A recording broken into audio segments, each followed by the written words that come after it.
Welcome back to The Word. I'm your host, Max Dutton, reporting for the Baker Orange. On this week's episode, we will give you an update on sports action, fill you in on Baker's spring semester changes, and take an inside look at one of Baker Athletics' hidden gems, the esports team. Let's get started. Cancellations and postponements has been the trend for many fall sports teams thus far. This weekend, cross country, volleyball, football, and soccer are looking to make the most of their games. On Friday, cross country heads down to Atchison to run at the HOA vs. KCAC Challenge, while volleyball hosts Mid-American Nazarene at the Collins Center. On Saturday, football hosts Missouri Valley College in their third game of the year, and the soccer teams host Mount Mercy.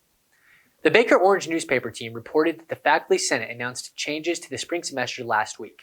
A late start will be in effect for the spring, and classes will start on February 2nd. Finals will be held on May 17th through 21st. There will be no spring break, but there will be 3 days of break built into the calendar. Winter term is still on schedule to start on January 11th.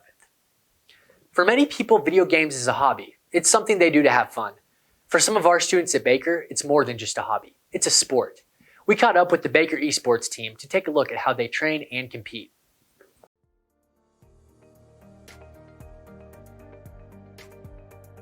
We do belong to NACE, the National Association of Collegiate Esports, and they are sponsoring the two primary ones we're playing in this year. So the Valorant one and the Rocket League conference are both hosted by them.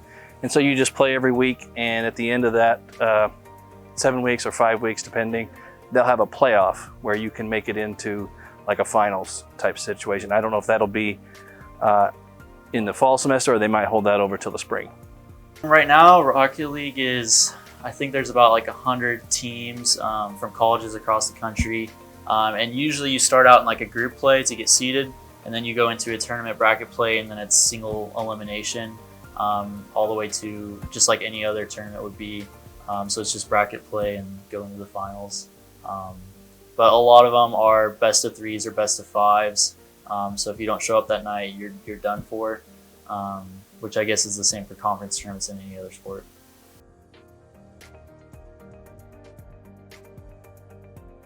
Yeah, so it's been a little bit difficult because in the arena, you can only have so many people there. We have plexiglass between each of the setups. You have to wear masks at all time. But we've been able to kind of adapt, and we're still able to compete. It's just kind of hard organizing practice schedules, so we don't have a lot of people in there at the same time. It's made it a little different because we obviously have plexiglass in the esports room, and it makes us feel a little bit more separated. But because we do use Discord, we still have good team comms, and it has affected us a lot. Unlike other sports, you have to practice a lot more to keep up your level with other teams. Because unlike, for example, bowling, which is another team I'm a part of, practicing 2 to 3 times a week for an hour each day really gets you to improve a lot, like really quickly. But for esports, just playing 1 or 2 games really doesn't give you the same improvement as practicing a sport for about an hour. So you have to practice a lot more to keep up with other competitors. Yeah, so for each game, it kind of varies how much time people play. For Valorant, we do 2 practices a week, 2 hours. We do Tuesday and Sunday. And then for Rocket League, we usually do a practice on Monday and Thursday, and they're about an hour each. I would say as a team, we really want to make like a finals of a tournament or win one. That would be great. But right now we're still building up and everything and getting used to some of these new titles that came out like Valorant. So personally, I'm just trying to get in a higher rank, hopefully get into Immortal on Valorant and then Grand Champ for Rocket League. But team-wise, we're trying to win some prize money, so we have some more funding. Well, our goals are always to be as competitive as we can, to get better and improve in each game that we play, both all our individual athletes and as teams. So those are our primary goals. Obviously, we want to spread the word about our program. Esports in general is new to the collegiate scene, and so, but it's also new to Baker. So we're trying to help spread the word, get more viewers, get more people to watch and pay attention. So we've added some cool things, like we added our online merchandise store this year where people can go and buy things like backpacks and sweatshirts and stickers and stuff like that, mouse pads with our logo on it that you can see right here behind me. So that's kind of one of our goals, is to kind of help spread that word, and that'll help with recruiting down the road. So every time that we stream, we're online at twitch.tv/Baker University Esports. And you can watch the previous ones there as well, but the live stuff is right now every Tuesday and Wednesday and some Saturdays. Make sure to tune in to twitch.tv/Baker University Esports to catch all of their matches. This week we decided to go head-to-head against some of the esports athletes. Welcome back to Brendan on the Block. I would consider myself a bit of a gamer, but is gaming really a sport? This week we sit down with Carson Fitzgerald and Devin Peters of the Baker University Rocket League team to find out how hard gaming actually is. Do you know what time it is? It's gamer time. That's how you game. I actually played the game. Uh-oh. Oh, no. Big kickoff, big kickoff. All right. We are off to a good start. Max, press... Oh, wait. I don't know. What button is it? Press A. Whatever button you use. It's right. So you use the mouse and WASD for keyboard and mouse. Yeah. All right. Oh, no. Oh, God. All right. I won't score if they kick off anymore. We're down, but not out. Oh, not that weird. That wasn't supposed to happen. I got it. Yeah. I actually played this game for like 2 days, and I got so mad that I quit because it was really. I just kept getting stomped. It was hard. Rocket League is like the hardest game Oh. ever. Oh! Oh, I almost touched the ball. We got this. Becky? I can definitely. I need boost. I'm open, I'm up. One touch. Went too low. Max, get out of my way! Max! Oh! No! Oh! Oh!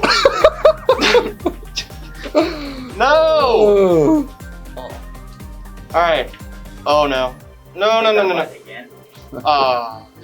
Oh my god, I almost touched it Oh again. no! Oh! Oh, I have no boost! Max! I'm on the left. Yep. Oh, that was kind of crying actually. Max! Max! Alright, we're good. good. Hey, we're good. Alright, can I touch the ball? Oh! Ah! Oh! No! I almost had it.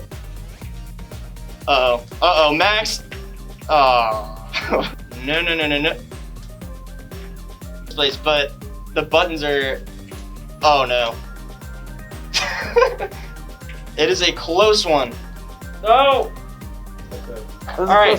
close game. Alright. Wow, that was embarrassing. In the national news spotlight, it looks like a third wave of COVID-19 has started to hit the United States. States near us, such as Missouri and Colorado, are starting to see massive increases in COVID cases. Kansas isn't the exception. Kansas Department of Health and Environment Secretary Lee Norman said, "Other states are doing bad, and we're doing worse than most. We're losing the battle. Remember to stay socially distanced and wear your masks." Now it's time for the word of the week. This week's word of the week is meliorism. Meliorism is the belief that the world tends to improve and that humans can aid in its betterment. I think we all could use some meliorism in our lives. Before we end this week's show, we have a special announcement. On October 28th, we will be hosting the first ever Late Night at the Word talk show. We will interview students and faculty and play some fun games. The show will be filmed in front of a small, socially distanced live audience. If you would like to be part of the audience, DM at BU_the word on Instagram or Twitter. Well, there you have it. Thanks for joining us on this episode of The Word. Remember to keep up to date with all things Baker Orange by following us on Instagram, Twitter, Facebook, and YouTube at Baker Orange. While you're at it, you can also follow the Twitter and Instagram page for our show at BU_the word. See you on the 28th for our first live show.